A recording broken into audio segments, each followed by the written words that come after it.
अस्सलाम वालेकुम, मेरा नाम फ़रहान अकील है।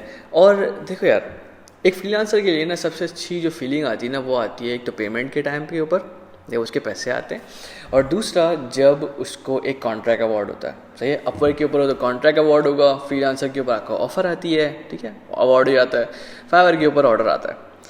freelancer.com के ऊपर अगर आपके पास ऐसा सिचुएशन आए कि आपको डायरेक्ट ऑफ़र आए, होते हैं ऐसे एक्सपीरियंसेस जहाँ पे आपको क्लाइंट डायरेक्ट ऑफर्स करते हैं, ठीक है। अगर आपकी प्रोफाइल स्टेबल है या फिर क्लाइंट जो है वो स्कैम है, तो वहाँ पे आपको डायरेक्ट ऑफर्स आती हैं।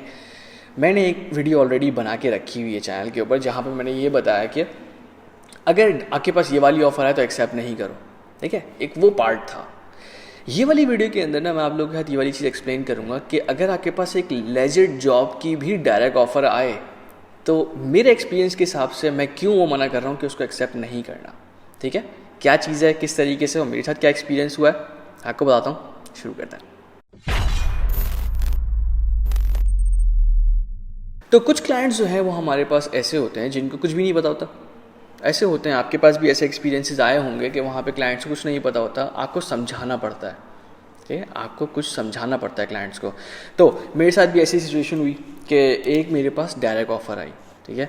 अब मेरे पास ऑफ़र आ गई, मैंने यहाँ पे आप लोगों को दिखाई कि यार इतना बजट था, ये वाली चीज़ की। क्लाइंट का एक मैसेज आया कि मेरे पास एक बहुत ही सिंपल ऐप है, मुझे वो बनवानी है, ये मुझे वो बनवानी है, ये डेमो है, ये डेमो। अच्छा, इवन स्किल्स भी मुझसे रिलेटेड ही थी, ऑगमेंटेड रियलिटी की ही एक ऐप थी, और जो क्लाइंट के जो काम का स्कोप था वो मेरी स्किल्स से मैचिंग था। ऐसा नहीं था कि मैचिंग नहीं था, लेकिन प्रॉब्लम जो है ना वो आप लोग थोड़े से समझने की कोशिश करना। क्लाइंट की जो बात थी वो ये थी कि यार मुझे एक बहुत ही सिंपल डेमो बनवाना है, बहुत डेमो जो है ना उसके लिए मैंने आपको ये ऑफ़र दे रहा हूँ और मैं जो है ये वाला काम शुरू करना चाहता हूँ। अब मेरे पास एक ऑप्शन था कि मैं डायरेक्ट उसको एक्सेप्ट करूँ, उसके बाद उसको मैसेज करूँ, लेकिन आप ये वाली हरकत कभी नहीं करना, ठीक है। अगर आप डायरेक्ट ऑफ़र एक्सेप्ट कर लेते हो, सबसे पहली बात तो आपके पैसे कटेंगे, ठीक है। उसके बाद अगर आप उससे कन्वर्सेशन के दौरान में आपको ये रियलाइज़ होता है कि यार जो काम है वो कुछ और चीज़ है, मेरी स्किल से मैच नहीं करता, ये क्लाइंट की एक्सपेक्टेशंस कुछ आगे पीछे की हैं, वहाँ पे आपकी प्रोफाइल के ऊपर डैमेज आएगा, सही है, आपकी प्रोफाइल के ऊपर मसला होगा, बिला वजह का एक जो है ना आपका जो सक्सेस रेट है वो थोड़ा सा नीचे आएगा। तो मेरे पास मैसेज आ गया कि यार मुझे एक बहुत छोटा सा डेमो बनवाना है, और ये जो है ना ये वाली चीज़ है। मेरा सबसे पहला जो क्वेश्चन होता है हमेशा किसी क्लाइंट से, अगर मेरे पास डायरेक्ट ऑफ़र आती है या मैं किसी जॉब की ओर अप्लाई करता हूँ, ये मेरे पास इनवाइट आता है, मैं क्लाइंट से पूछता हूँ कि यार क्या आपके पास कोई डॉक्यूमेंट है। अगर डॉक्यूमेंट नहीं है तो क्या आपको एग्जैक्ट रिक्वायरमेंट्स पता है। अगर क्लाइंट टेक्निकल है तो वही वाली बात समझेगा कि हाँ भाई, चीज़ों को इवैल्यूएट करने के लिए आपको रिक्वायरमेंट्स चाहिए होती हैं, ठीक है। मैं क्लाइंट से वाली बात पूछता हूँ, हमेशा पूछता हूँ। जब मैंने पूछा तो पूछने के बाद मेरे पास एक जो है ना छोटा सा डॉक्यूमेंट आ गया, और डॉक्यूमेंट खोलने के बाद मैंने जब वो डॉक्यूमेंट पढ़ा तो वो 3 से 4 पेजेस की जो है एक डॉक्यूमेंट बना हुआ था जिसके अंदर रिक्वायरमेंट्स लिखी हुई थी। अब आप एक चीज़ नोट करो, जो स्टार्ट के अंदर बंदे ने जो ऑफ़र करी थी, मैं अगर इसको एक्सेप्ट करता तो मेरे पास बहुत छोटी सी अमाउंट जो है वो डिडक्ट होती। तो यहाँ पे देख रहे हो 3.5 GBP ये डिडक्ट होती। मसला यहाँ पे पैसों का नहीं है, मसला ये है कि मैं एक्सेप्ट करने के बाद अगर इसको मना करता काम का तो ये प्रोजेक्ट हो जाता, 3.5 जो GBP जो कट रहे थे वो कटते, लेकिन जो मेरी प्रोफाइल के ऊपर जो कंप्लीशन रेट है उसके ऊपर इफेक्ट आता, सही है। तो जब रिक्वायरमेंट्स की बात हम लोगों ने शुरू करी तो मैंने यहाँ पे उसको समझाया कि यार देखो, आइडिया आपका इंटरेस्टिंग है, मैंने ऑलरेडी इस चीज़ के ऊपर काम करा हुआ है, लेकिन आप इसको जितना सिंपल समझ रहे हो वो उतना सिंपल है नहीं। मेरे पास जो रिस्पांस आता है वो ये आता है कि यार ये बहुत सिंपल सी ऐप है, और हम लोग जो है कॉर्पोरेट कंपनी है, और हम जो है ये चाह रहे 2 दिन के अंदर ये कोई कंप्लीट करके दे दे।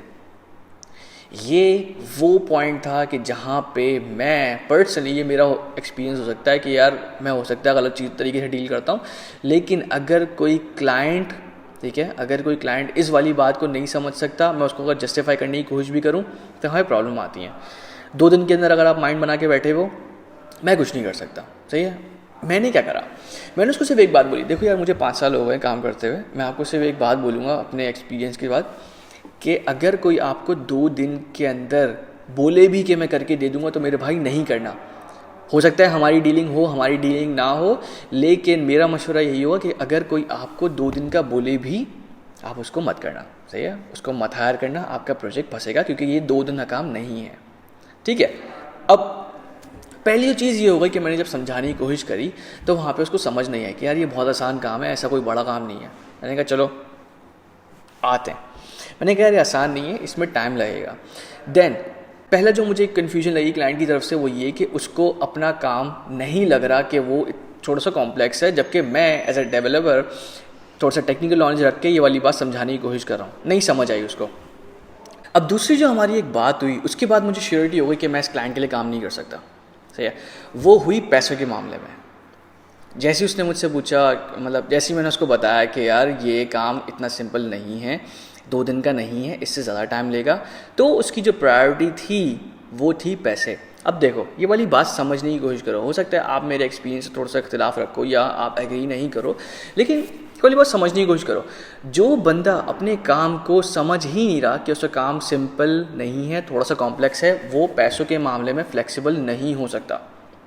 वो पहले ही अपना जहन बना के आया हुआ है कि यार ये काम सिंपल है, ज़्यादा मुश्किल नहीं है, कोई बंदा कम पैसों के अंदर कर देगा। जब मैंने इनिशियल जो बजट था उसको तो खैर इग्नोर ही कर दो, लेकिन जब मैंने उसको ये वाली बात समझाई कि यार ये वाला काम सिंपल नहीं है, कॉम्प्लेक्स है, उसके बाद जो नेक्स्ट प्रायोरिटी थी ना वो थी पैसे। मुझे कोई इश्यू नहीं होता अगर कोई क्लाइंट नॉन टेकी है, मैं उसको समझाऊंगा, क्योंकि इससे मेरी अपनी वैल्यू बनेगी, क्लाइंट वापसी आएगा मेरे साथ काम करने के लिए। लेकिन जो क्लाइंट अपने काम को समझ ही नहीं रहा कि यार उसका काम मुश्किल है, वो पैसों के मामले में कभी एग्री नहीं करेगा। ठीक है, कभी एग्री नहीं करेगा। तब आप एक चीज़ देखो, मैं अगर ये वाली जो जॉब मेरे पास एक ऑफ़र थी, मैं इसको एक्सेप्ट कर लेता तो क्या होता? एक्सेप्ट करने के बाद पैसे तो कड़े थे, छोटे मोटे जो थे, ठीक है। उसके बाद इस क्लाइंट मतलब कैंसिल करना पड़ता। भाई मैं नहीं कर सकता इसके ऊपर काम। क्लाइंट से मेरी बात ख़राब होती, ये थोड़े से पैसों के ऊपर गलत रिव्यू दे के जाता कि यार ये बंदा नहीं कर सकता काम मेरा, और उसके बाद जो मेरा सक्सेस रेट है, जो मेरा कंप्लीशन रेट होता है एक तरह से, वो इफ़ेक्ट होता। ठीक है। तो आप लोग कभी भी जो आपके पास डायरेक्ट ऑफर आएगी आप उसको एक्सेप्ट नहीं करो। ठीक है। एक्सेप्ट करने से पहले डिस्कस कर लो, क्योंकि आपके पास 1 से 2 दिन का टाइम होता है फ्रीलांसर के ऊपर कि आप उसको एक्सेप्ट करो, रिजेक्ट करो। एक्सेप्ट करने से पहले मेक श्योर कि आप जो है क्लाइंट के साथ एक पेज के ऊपर हो। ये इसका मतलब ये है कि क्लाइंट और आपको पता हो कि आप लोग क्या काम करवाना है, कितने पैसे होंगे, क्या क्या कॉम्प्लेक्सिटीज़ होंगी। ठीक है। अगर ये नहीं आप क्लियर करते, आपका प्रोजेक्ट डिस्प्यूट्स के अंदर जाएगा। ये वाली बात समझो, डिस्प्यूट के अंदर जाएगा, बिला वजह में नुकसान होगा। ठीक है। कोई कन्फ्यूजन है पूछ लो, ठीक है, कमेंट्स के अंदर पूछ लो या जो ग्रुप है वहाँ पोस्ट कर दो, मैं जवाब दे दूंगा। बाकी ये कि इसको शेयर करना, और इंशाल्लाह वीडियो मिलते हैं, मतलब नेक्स्ट वीडियो मिलते हैं। अल्लाह हाफ़िज़।